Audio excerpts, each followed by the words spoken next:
Hi ಎಲ್ರಿಗೂ ನಮಸ್ಕಾರ. Welcome back to my channel Shailu vlogs. ಇವತ್ತಿನ ವ್ಲಾಗ್ನ ನಾನು ಬೆಳಗ್ಗೆಯಿಂದನೇ ಶುರು ಮಾಡ್ತಾ ಇದ್ದೀನಿ. ಪಾಪು ಅಂತೂ ಆರಾಮಾಗಿ ಮಲಗಿದ್ದಾನೆ. ಲಾಸ್ಟ್ ವೀಡಿಯೋದಲ್ಲಿ ಪಾಪು ಫೇಸ್ನ ರಿವೀಲ್ ಮಾಡಿದೆ. ವಿಡಿಯೋದಲ್ಲಿ ತುಂಬಾ ಕಾಮೆಂಟ್ ಮಾಡಿದ್ದೀರಾ, ಯಾರ ಥರ ಇದ್ದಾನೆ ಹೇಳಿ ಅಂತಲೇ ಹೇಳಿದ್ದೆ. ಒಂದು 90% ಹೇಳಿರೋದು ನಿಮ್ಮ ಡ್ಯಾಡಿ ಥರ ಅಂತಲೇ ತುಂಬ ಜನ. ಇನ್ನೊಂದಷ್ಟು ಜನ ವಿಶು ಥರ, ನನ್ನ ಥರ, ಅವ್ರ ಅಪ್ಪನ ಥರ, ಬುಜ್ಜಿ ಥರ ಈ ಥರ ಎಲ್ಲ ಕಮೆಂಟ್ ಮಾಡಿದ್ದೀರಾ. ಆ್ಯಕ್ಚುಲಿ ಡ್ಯಾಡಿ ಥರ ಅಂತ ಗೆಸ್ ಮಾಡಿದ್ದೀರಾ. ಏನಕ್ಕೆ ಅಂತಂದರೆ ನಮ್ಮ ವಿಶು ಡಿಟ್ಟೋ ಈಗ ಪಾಪು ಏನಿದ್ದಾನೆ ಪರಮ್ ಸೇಮ್ ಟು ಸೇಮ್ ಹಾಗೆ ಇದ್ದಿದ್ದು ಚಿಕ್ಕ ವಯಸ್ಸಲ್ಲಿ ಅವ್ನು ಹುಟ್ಟಿದಾಗ. ಸೊ ನೋಡಿದ ತಕ್ಷಣ ನಮ್ಮ ಡ್ಯಾಡಿ ಥರ ಅಂತ ಈಗ ಹಂಗೆ ಅನಿಸುತ್ತೆ. ಬಟ್ ತುಂಬಾ ಬ್ಲೆಸ್ಸಿಂಗ್ಸ್ ಮಾಡಿದ್ದೀರಾ. Thank you so much. ಹೀಗೆ ಸಪೋರ್ಟ್ ಮಾಡ್ತಾಯಿರಿ. ತುಂಬ ಜನ ಖುಷಿ ಪಟ್ಟಿದ್ದೀರಾ ಪಾಪುನ ತೋರಿಸಿದ್ದಕ್ಕೆ. ಇನ್ನು ತುಂಬ ಡಿಲೇ ಮಾಡೋ ಅವಶ್ಯಕತೆ ಇಲ್ಲ ಅಂತ ಅನ್ನಿಸ್ತು ನನಗೆ. ಹಾಗಾಗಿ ಫಸ್ಟ್ ಮಂತ್ಗೆ ತೋರಿಸೋಣ ಅಂತ ಅಂದ್ಬಿಟ್ಟು ತೋರಿಸಿದ್ದೀನಿ. ಇವಾಗ ಊಟ ಮಾಡಬೇಕು. ಆ್ಯಂಡ್ ಮೆಂತ್ಯ ಮುದ್ದೆಗೆ ಮಮ್ಮಿ ಎಲ್ಲ ರೆಡಿ ಮಾಡಿಬಿಟ್ಟು ಒಣ ಹಾಕಿದ್ದಾರೆ. ಏನೇನೆಲ್ಲ ಹಾಕಿದ್ದಾರೆ ಆ್ಯಂಡ್ ಬಾಣಂತಿಯಲ್ಲಿ ಮೆಂತ್ಯ ಮುದ್ದೆ ಕೊಡೋದ್ರಿಂದ ಎಷ್ಟೆಲ್ಲ ಬೆನಿಫಿಟ್ ಇದೆ ಅಂತ ನಿಮ್ಮೆಲ್ರಿಗೂ ಗೊತ್ತಿರುತ್ತೆ. ಸೊ ಬನ್ನಿ ಇವತ್ತಿನ ವ್ಲಾಗ್ನ ಕಂಟಿನ್ಯೂ ಮಾಡೋಣ. ಇವತ್ತು ಮಧ್ಯಾಹ್ನದ ಊಟಕ್ಕೆ ಬಂದುಬಿಟ್ಟು ತಲೆಕಾಲು ಸಾಂಬಾರು. ನಮ್ಮ ಮನೆ ಜಾಸ್ತಿ ತಲೆ ಕಾಲು ಸಾಂಬಾರು ಇದನ್ನೇ ಜಾಸ್ತಿ ಕೊಡ್ತಾ ಇರ್ತಾರೆ. ಫ್ರೆಂಡ್ಸ್, ನನ್ನ ಬಾಣಂತನದಲ್ಲಿ ಏನೇನೆಲ್ಲ ಊಟ ಕೊಡ್ತಾರೆ ಅಂತ ಹೇಳ್ತಿದ್ರಲ್ಲ, ಅದರಲ್ಲಿ ಇದು ಒಂದು ಮೆಂತ್ಯ ಮುದ್ದೆ. ಇದರಲ್ಲಿ ಜಾಸ್ತಿ ಮೆಂತ್ಯ, ಗೋಧಿ ಮತ್ತು ಉದ್ದಿನಕಾಳು, ಅಕ್ಕಿ ಇದನ್ನೆಲ್ಲ ಹಾಕಿರ್ತಾರೆ. ಇದನ್ನು ಇಲ್ಲೇ ಒಣಗಿಸ್ಕೊಳ್ಳೋದು. ಅಂದರೆ ಒಬ್ಬೊಬ್ಬರು ವಾಶ್ ಮಾಡಲ್ಲ. ನಮ್ಮ ಮನೇಲಂತೂ ಎಲ್ಲನೂ ವಾಶ್ ಮಾಡೇ ಒಣಗಿಸೋದು, ನಮ್ಮ ಮಮ್ಮಿ ರಾಗಿ ಸಮೇತನೂ. ಸೊ ಇದನ್ನೆಲ್ಲ ನೀಟಾಗಿ ವಾಶ್ ಮಾಡಿ ಬೆಳಗ್ಗೆ ಒಣ ಹಾಕಿದ್ರು, ಇಲ್ಲಿ ಬಿಸಿಲು ಬರುತ್ತೆ ಅಂತ. ಇದು ಕಂಪ್ಲೀಟಾಗಿ ಒಣಗಿದೆ. ಇದನ್ನು ಯಾವಾಗ ಪೌಡರ್ ಮಾಡಿಸ್ಬೇಕು ಅಂದರೆ ಇದರಲ್ಲಿ ರಾಗಿ ಇಲ್ಲ, ಗೋಧಿ, ಮೆಂತ್ಯ, ಅಕ್ಕಿ, ಉದ್ದಿನಕಾಳಿದೆ. ಸೊ ಏನೇನು ಎಕ್ಸ್ಟ್ರಾ ಹಾಕ್ತಾರೆ ಗೊತ್ತಿಲ್ಲ. ನಮ್ಮ ಮನೇಲಿ ಇಷ್ಟನ್ನೇ ಹಾಕೋದು. ಬಟ್ ಮೆಂತ್ಯ ಪ್ರಮಾಣವೂ ಸ್ವಲ್ಪ ಜಾಸ್ತಿ ಇರುತ್ತೆ. ಮೆಂತ್ಯ ಮುದ್ದೆ ಸೊಂಟಕ್ಕೆಲ್ಲ ಶಕ್ತಿ ಬೇಕು, ಸೊಂಟ ನೋವೆಲ್ಲ ಬರಬಾರ್ದು ಅಂತ ಅಂದ್ಬಿಟ್ಟು ಇದನ್ನು ಕೊಡ್ತಾರೆ. ವಾರದಲ್ಲಿ 1 2 to 3 ಟೈಮ್ಸ್ ಆದರೂ ಕೊಡ್ತಾರೆ. ನಾನು ಇದು ಪೌಡರೆಲ್ಲ ಆಗಿ ಮಮ್ಮಿ ಮಾಡಿಕೊಡ್ತಾರಲ್ಲ ಅವಾಗ ತೋರಿಸ್ತೀನಿ, ಓಕೆನಾ. ಸೊ ಇದು ಒಂದು ಮೇಯ್ನ್ ಇಂಗ್ರೀಡಿಯೆಂಟ್ಸು ಬಾಣಂತನದಲ್ಲಿ, ಇದು ಇರಲೇಬೇಕು. ಸೊ ಒಣಗಿದೆ. ಪಾಪು ನೋಡಿ ಹೆಂಗೆ ಸೌಂಡ್ ಮಾಡ್ತಾ ಇದ್ದಾನೆ ಅಂತ. ಫ್ರೆಂಡ್ಸ್, ಮತ್ತೆ ವ್ಲಾಗ್ನ ಕಂಟಿನ್ಯೂ ಮಾಡ್ತಾ ಇದ್ದೀನಿ. ಆ್ಯಕ್ಚುಲಿ ಜಡೆ ಹಾಕಿದ್ದೀನಿ, ನಿಮಗೆ ತೋರಿಸ್ತೀನಿ. ನಾನು ಪುಟಾಣಿ ಜಡೆ ನೋಡಿದ್ರಾ. ಏನಕ್ಕೆ ಈ ಜಡೆ ತೋರಿಸ್ದೆ ಅಂತಂದರೆ, ಆಫ್ಟರ್ ಪ್ರೆಗ್ನೆನ್ಸಿ ಮತ್ತು ಇವಾಗ ಪಾಪು ಆದಮೇಲೆ ನನಗೆ ವಾಲ್ಯೂಮ್ ಅಂತ ಅನಿಸಿದೆ. ಆಫ್ಟರ್ ಪ್ರೆಗ್ನೆನ್ಸಿಯಲ್ಲಿ ಇದ್ದಾಗ ನನಗೆ ಏನಾಯಿತು ಅಂತಂದರೆ ಹೇರ್ ಗ್ರೋತ್ ಆಗೋಕ್ಕೆ ಶುರುವಾಯಿತು. ಬಿಕಾಸ್ ಆಫ್ ನಮ್ಮ ಫುಡ್ ಆಗಿರ್ಬೋದು. ಪ್ರೆಗ್ನೆನ್ಸಿ ಟೈಮಲ್ಲಿ ಎಂಥವ್ರಿಗೆ ಆದ್ರೂ ಆಟೋಮೆಟಿಕ್ ಹೇರ್ ಗ್ರೋತ್ ಆಗುತ್ತೆ. ನಂದಂತೂ ಫುಲ್ ಡ್ಯಾಮೇಜ್ ಆಗಿಬಿಟ್ಟಿತ್ತು. ನಿಮಗೆ ತುಂಬ ಚೆನ್ನಾಗಿ ಗೊತ್ತು ನನ್ನ ಹೇರ್ ಬಗ್ಗೆ ಎಷ್ಟೊಂದೆಲ್ಲ ಕಮೆಂಟ್ಸ್ ಬರ್ತಾಯಿತ್ತು ಅಂತ ನೀವು ನೋಡ್ತಾ ಇದ್ರಿ. ಬಿಕಾಸ್ ಆಫ್ ಅದೇನು ಅಂತಾರಲ್ಲ, ಚೆನ್ನಾಗಿರೋ ಹೇರ್ನ ಏನೋ ಮಾಡಿಕೊಂಡ್ರು ಅಂತ. ಹಾಗೆ ಈ ಕೆರಾಟಿನ್ನು, ಬೊಟಾಕ್ಸ್ ಎಲ್ಲ ಮಾಡಿಸಿ ಫುಲ್ ಕಂಪ್ಲೀಟಾಗಿ ಹಾಳಾಗಿತ್ತು ನನ್ನ ಹೇರು. ಹೆಂಗೋ ಪ್ರೆಗ್ನೆನ್ಸಿಯಿಂದಾಗಿ ಮತ್ತೆ ಹೇರ್ ಫುಲ್ ರೀಗ್ರೋತ್ ಆಗಿದೆ ನನಗೆ. ಅದು ವಾಲ್ಯೂಮ್ ಇದೆ. ನಾನು ಹೇರ್ ಬಿಚ್ತೀನಲ್ಲ ಅವಾಗ ತೋರಿಸ್ತೀನಿ. ಸದ್ಯಕ್ಕೆ ಅಂದರೆ ಈ ಹೇರು ನಾನು ಜಡೆ ಹಾಕ್ಬಿಟ್ರೆ ಎಷ್ಟು ಸಣ್ಣ ಅಂದರೆ ಇಷ್ಟು ಸಣ್ಣ ಆಗೋಗ್ಬಿಡ್ತಿತ್ತು, ಹಾಗಿತ್ತು. ಬಟ್ ಇನ್ಮೇಲಾದ್ರೂ ಕೇರ್ ಮಾಡೋಣ. ಈ ಬೊಟಾಕ್ಸು, ಸ್ಟ್ರೈಟ್ನಿಂಗು ಎಲ್ಲ ಬಿಟ್ಟು ಸ್ವಲ್ಪನಾದರೂ ಮೇಂಟೈನ್ ಮಾಡೋಣ ಅಂತ ಅಂದ್ಕೊಂಡಿದ್ದೀನಿ. ನೋಡಿ, ಬುಜ್ಜಿ ಸ್ಟೈಲ್ ಇದು ಮಲ್ಕೊಳ್ಳೋದು. ಬುಜ್ಜಿ ಮಲಗಿದ್ದಾನೆ. ಪಾಪುನ ತೊಟ್ಲಿಗೆ ಹಾಕಿದ್ದೀನಿ, ಅವನು ಮಲಗಿದ್ದಾನೆ. ಆರಾಮಾಗಿಬ್ಬರು ಮಲಗಿದ್ದಾರೆ. ಸೊ ನಾನು ಅಷ್ಟರಲ್ಲಿ ವ್ಲಾಗ್ ಮಾಡಿಬಿಡೋಣ ಅಂತ ಅಂದ್ಬಿಟ್ಟು ಕಂಟಿನ್ಯೂ ಮಾಡಿದೆ. ಅದೇ ಮೆಂತ್ಯ ಮುದ್ದೆ, ನಾವು ಗೋಧಿ ಮುದ್ದೆ ಅಂತೀವಿ, ಗೋಧಿ ಜಾಸ್ತಿ ಇದೆ ಗೋಧಿ ಮುದ್ದೆ. ಸೊ ಬಾಣಂತಿಯರಿಗೆ ಅಂತಲೇ ಮೆಂತ್ಯ ಮುದ್ದೆ ಮಾಡ್ತಾರೆ. ಅದು ಸ್ವಲ್ಪ ಸೊಂಟಕ್ಕೆ, ನಮ್ಮ ದೇಹಕ್ಕೆ ಸ್ಟ್ರೆಂತ್ ಆಗಿರಲಿ ಆ್ಯಂಡ್ ಗಟ್ಟಿಮುಟ್ಟಾಗಿರಲಿ ಅಂತ ಅಂದ್ಬಿಟ್ಟು ಒಂದು ರೆಸಿಪಿನ ಇಂಟ್ರಡ್ಯೂಸ್ ಮಾಡ್ತಾ ಹೋಗ್ತಾರೆ. 1 ಮಂತ್ವರೆಗೂ ಏನು ಗೋಧಿ ಮುದ್ದೆ ಎಲ್ಲ ಕೊಡಲ್ಲ. ಅಂದರೆ ಮಕ್ಕಳು ನಾವು ತಿನ್ನೋ ಫುಡ್ನ ಸ್ವಲ್ಪ ಡೈಜೆಷನ್ ಮಾಡ್ಕೋಬೇಕಲ್ಲ, ನಾವು ಫೀಡ್ ಮಾಡಿಸ್ತಾ ಇರ್ತೀವಿ, ಗಟ್ಟಿ ಇರೋದೆಲ್ಲ ಬೇಡ ಅಂದ್ಬಿಟ್ಟು ಅಷ್ಟಾಗಿ ಈ ಗೋಧಿ ಮುದ್ದೆ ಎಲ್ಲ ಕೊಡಲ್ಲ. ಇನ್ಮೇಲಿಂದ ಸ್ಟಾರ್ಟ್ ಮಾಡೋಣ ಅಂದ್ಬಿಟ್ಟು ಮಮ್ಮಿ ಎಲ್ಲ ಬಿಸಿಲಿತ್ತಲ್ಲ ಅಂತ ಒಣಗಾಕಕ್ಕೆ ಹಾಕಿದ್ರು. ಅದನ್ನು ಪೌಡರ್ ಮಾಡಿಸಿದ್ದಾದಮೇಲೆ ಗೋಧಿ ಮುದ್ದೆ ಶುರು ಮಾಡ್ತಾರೆ. ನನ್ನ ಈ ಗೋಧಿ ಮುದ್ದೆ, ಉದ್ದಿನಕಾಳು ಎಲ್ಲ ಎಷ್ಟು ತಿಂದ್ಬಿಟ್ಟಿದ್ದೀನಿ ಅಂತ ಅಂದರೆ ಕೆ ಜಿ ಗಟ್ಟಲೆ ತಿಂದಿದ್ದೀನಿ. ಸೊ ಅದು ನನಗೆ ಒಂಥರ ಸ್ಟ್ರೆಂತ್, ನನ್ನ ಬಾಡಿಗೆ ನಾನು ಆ್ಯಕ್ಟಿವ್ ಆಗಿರೋದಕ್ಕೆ ಇದೇ ಕಾರಣ ಅಂತ ಹೇಳ್ಬೋದು. ತುಂಬ ಜನ ಕೇಳ್ತಾರೆ ನನಗೆ ಆಫ್ಟರ್ ಡೆಲಿವರಿ, ಈ ಬಾಣಂತನದ ಟೈಮಲ್ಲಿ ಆಗುವಂಥ ಡಿಪ್ರೆಷನ್ ಆಗಿರ್ಬೋದು, ಸಿಟ್ಟು ಬರೋದಾಗಿರ್ಬೋದು, ಇದನ್ನೆಲ್ಲ ಹೆಂಗೆ ಕಂಟ್ರೋಲ್ ಮಾಡ್ತೀರಾ ನೀವು? ಪ್ರೆಗ್ನೆನ್ಸಿಯಲ್ಲೇ ಚೆನ್ನಾಗಿತ್ತು ಸಿಸ್, ಇವಾಗ ಯಾಕೋ ನನಗೆ ಸಿಕ್ಕಾಪಟ್ಟೆ ಬೇಜಾರು ಅನಿಸುತ್ತೆ, ಅಳು ಬಂದಂಗೆ ಅನಿಸುತ್ತೆ ಅಂತ ಒಂದಷ್ಟು ಕಾಮೆಂಟ್ಗಳನ್ನ ನೋಡಿದ್ದೆ.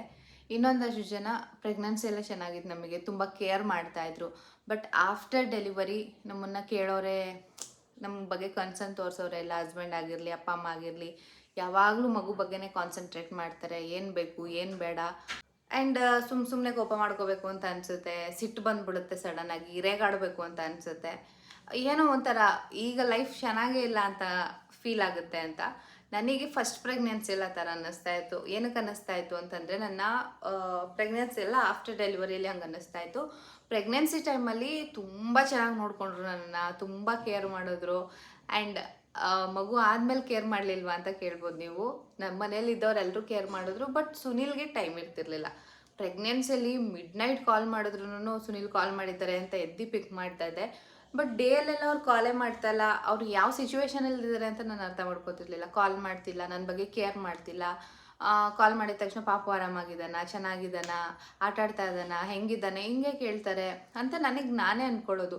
ಓ, ನನ್ನ ಬಗ್ಗೆ ಪ್ರೀತಿನೇ ಇಲ್ಲ ಇವ್ರಿಗೆ, ಬರೀ ಪಾಪು ಬಗ್ಗೆನೇ ವಿಚಾರಿಸ್ತಾ ಇದ್ದಾರೆ, ನಾನು ಇವಾಗ ಎಲ್ರಿಗೂ ಬೇಡ ಆಗ್ಬಿಟ್ಟಿದ್ದೀನಿ ಪಾಪು ಆದಮೇಲೆ, ಈ ಥರ ಅನ್ನಿಸ್ತಾ ಇತ್ತು. ಸೊ ಇದು ಒಂಥರ ಆಫ್ಟರ್ ಡೆಲಿವರಿ ಒಂಥರ ಡಿಪ್ರೆಷನ್ ಥರನೇ ಅಂತ ಅನಿಸುತ್ತೆ.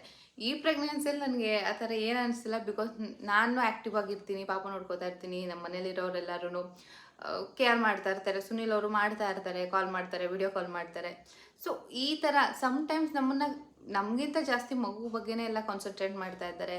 ಈ ಥರ ಡಿಪ್ರೆಷನ್, ನಾವು ಪ್ರೆಗ್ನೆಂಟಲ್ಲಿ ಇರುವಾಗಲೇ ತುಂಬಾ ಚೆನ್ನಾಗಿತ್ತು ನಮಗೆ, ಇವಾಗ ನನ್ನನ್ನು ಎಲ್ಲ ನೆಗ್ಲಿಜೆನ್ಸಿ ಮಾಡ್ತಿದ್ದಾರೆ ಅಂತ ನೀವು ಡಿಪ್ರೆಷನ್ಗೆ ಹೋಗ್ತೀರಾ. ಬಟ್ ಆ ಥರ ಎಲ್ಲ ಹೋಗಬೇಡಿ, ಅದು ನಿಮ್ಮ ಹೆಲ್ತ್ಗೆ ವೀಕ್ನೆಸ್ ಆಗ್ಬೋದು, ನಿಮ್ಮ ಹೆಲ್ತ್ಗೆ ಎಫೆಕ್ಟ್ ಆಗ್ಬೋದು, ಖಂಡಿತವಾಗ್ಲೂ ಅದು ಎಫೆಕ್ಟ್ ಆಗೇ ಆಗುತ್ತೆ. ಮೆಂಟಲಿ ನೀವು ವೀಕ್ ಆಗ್ತೀರಾ ಈ ಥರ ಎಲ್ಲ ಥಿಂಕ್ ಮಾಡಿದ್ರೆ. ನಿಮ್ಗೇನಾದರೂ ಅನ್ನಿಸ್ತಿದ್ಯಾ? ನಿಮ್ಗೆ ತುಂಬ ಯಾರು ಕ್ಲೋಸ್ ಇದ್ದಾರೆ ಮನೆಯಲ್ಲಿ, ನಿಮ್ಮ ಅಮ್ಮ, ಅಪ್ಪ, ಗಂಡ, ಅವ್ರ ಜೊತೆ ಶೇರ್ ಮಾಡ್ಕೊಬಿಡಿ, ನನಗೆ ಹಿಂಗೆ ಅನ್ನಿಸ್ತಿದೆ, ಈ ಥರ ಎಲ್ಲ ನನಗೆ ಫೀಲ್ ಆಗ್ತಿದೆ, ನನಗೇನು ಅಂತ ಗೊತ್ತಿಲ್ಲ, ಅಳು ಬಂದಂಗೆ ಅನ್ನಿಸ್ತಿದೆ, ಕೋಪ ಬರ್ತಿದೆ, ನನ್ನನ್ನು ನೆಗ್ಲಿಜೆನ್ಸಿ ಮಾಡ್ತಾ ಇದ್ದೀರಾ, ನೆಗ್ಲೆಕ್ಟ್ ಮಾಡ್ತಾ ಇದ್ದೀರಾ ಅನ್ನೋ ಥರ ಫೀಲ್ ಆಗ್ತಿದೆ. ಆ ಥರ ಎಲ್ಲ ಏನಾದರೂ ಅನಿಸ್ತಾ ಇದ್ದರೆ, ನಿಮಗೆ ಯಾರು ಕಂಫರ್ಟೇಬಲ್ ಅಂತ ಅನ್ನಿಸ್ತಾರೆ, ಕಂಫರ್ಟ್ ಝೋನಲ್ಲಿ ಇದ್ದೀನಿ ಇವ್ರ ಜೊತೆ ಅಂತ ಅನ್ಕೋತೀರಾ, ಅವ್ರ ಜೊತೆ ಎಲ್ಲನೂ ಶೇರ್ ಮಾಡ್ಕೊಳ್ಳಿ.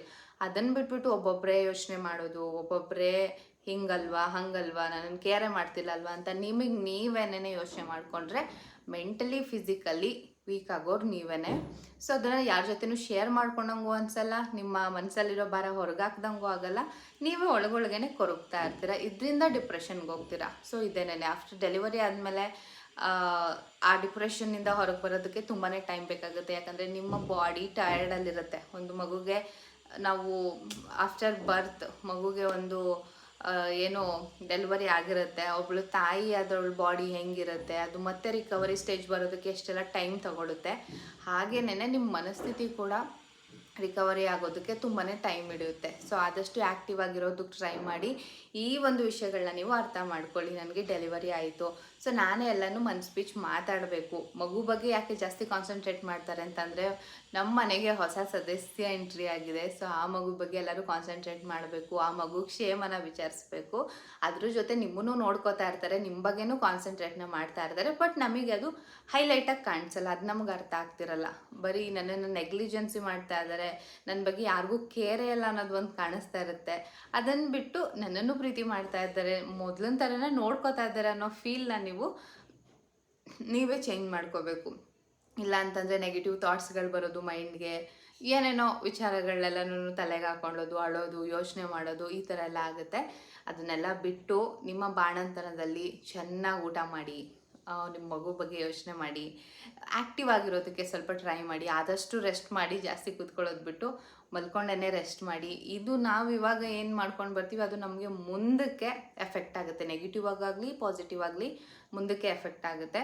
ಸೊ ಆದಷ್ಟು ರಿಲ್ಯಾಕ್ಸ್ ಮೈಂಡಲ್ಲಿರೋದಕ್ಕೆ ಯೋಚನೆ ಮಾಡಿ, ಚೆನ್ನಾಗಿರಿ, ಆರಾಮಾಗಿರಿ.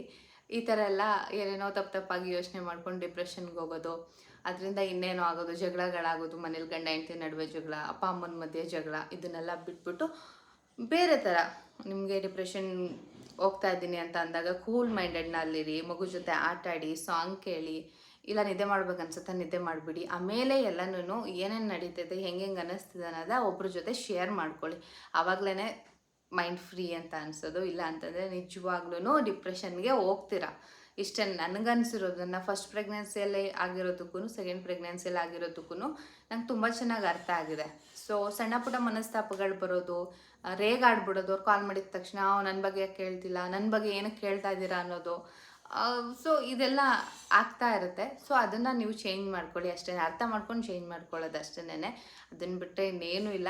ನನಗೆ ಗೊತ್ತಾಗಿದ್ದು, ಗೊತ್ತಿಲ್ಲದೆ ಇದ್ದಾಗ ಆಗಿದ್ದ ಮಿಸ್ಟೇಕು ಇವಾಗೆಲ್ಲ ಅರ್ಥ ಆದಮೇಲೆ ಸರಿಪಡಿಸ್ಕೊಂಡು ಹೋಗ್ತಾ ಇರೋದನ್ನ ನಾನು ನಿಮ್ಮ ಜೊತೆ ಶೇರ್ ಮಾಡ್ಕೊಂಡಿದ್ದೀನಿ. ನನ್ನ ಅನಿಸಿಕೆ ಅಭಿಪ್ರಾಯ ಇಷ್ಟೇ. ಆಫ್ಟರ್ ಡೆಲಿವರಿ ಆಗೋ ಮೆಂಟಲ್ ಕನ್ಫ್ಯೂಷನ್ಸ್ ಆಗಿರ್ಬೋದು, ನಮ್ಮ ಡಿಪ್ರೆಷನ್ಸ್ ಆಗಿರ್ಬೋದು, ನೆಗೆಟಿವ್ ಥಾಟ್ಸ್ ಆಗಿರ್ಬೋದು, ನೆಗೆಟಿವ್ ಆಗಿ ಥಿಂಕ್ ಮಾಡೋದು, ಸೊ ಇದ್ರ ಬಗ್ಗೆ ನಾನು ಶೇರ್ ಮಾಡಿದ್ದೀನಿ. ಖಂಡಿತವಾಗ್ಲೂ ನನಗೆ ಗೊತ್ತಿರೋಷ್ಟನ್ನ ಶೇರ್ ಮಾಡಿದ್ದೀನಿ. ಸೊ ನೀವು ಆದಷ್ಟು ಟ್ರೈ ಮಾಡಿ ಪಾಸಿಟಿವ್ ಆಗಿ ಥಿಂಕ್ ಮಾಡೋದಕ್ಕೆ, ಪಾಸಿಟಿವ್ ಆಗಿರೋದಕ್ಕೆ ಟ್ರೈ ಮಾಡಿ ಅಷ್ಟೇ.